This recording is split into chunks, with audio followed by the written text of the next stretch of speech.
The River Valley received a lot of damage from last night's storm, causing not just those power outages, but for some, loss of plumbing. 5 News reporter Parker Abels met with a few victims to see how they're doing and how they plan on recovering.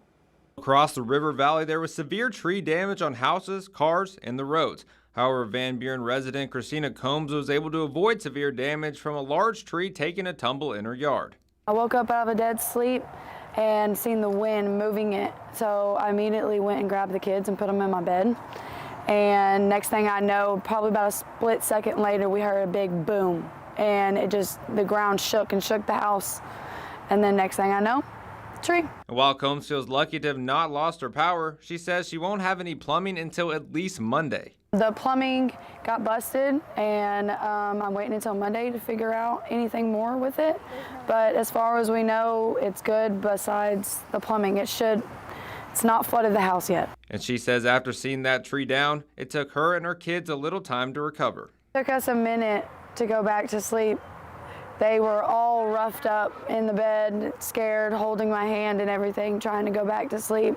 And then the wind just kept, hitting the house over and over. So it was a little bit overwhelming. However, over in Fort Smith, Aiden Stafford, a resident at Aspen Heights apartment, wasn't as lucky with the power outage or damage.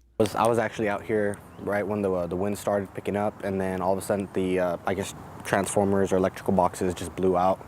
And then there was a big gust of wind, and I was standing right next to my apartment, and then this, beautiful tree decided to just want to take a big rest on my truck. And for his truck, Stafford says he just bought it last month. One of those things that you kind of just see in movies. You never really think it's going to happen to you, and especially I just pulled this vehicle out maybe not even 3 weeks ago, and it's kind of devastating for something like this to happen. However, he's just happy no one got hurt. I'd rather be at my truck than an apartment that happened to be living with one of these people and, could have been severely injured, but luckily nobody was hurt. And just moving here from Corpus Christi, Texas, he says this was a nice welcome to the state. It's like, welcome to Arkansas.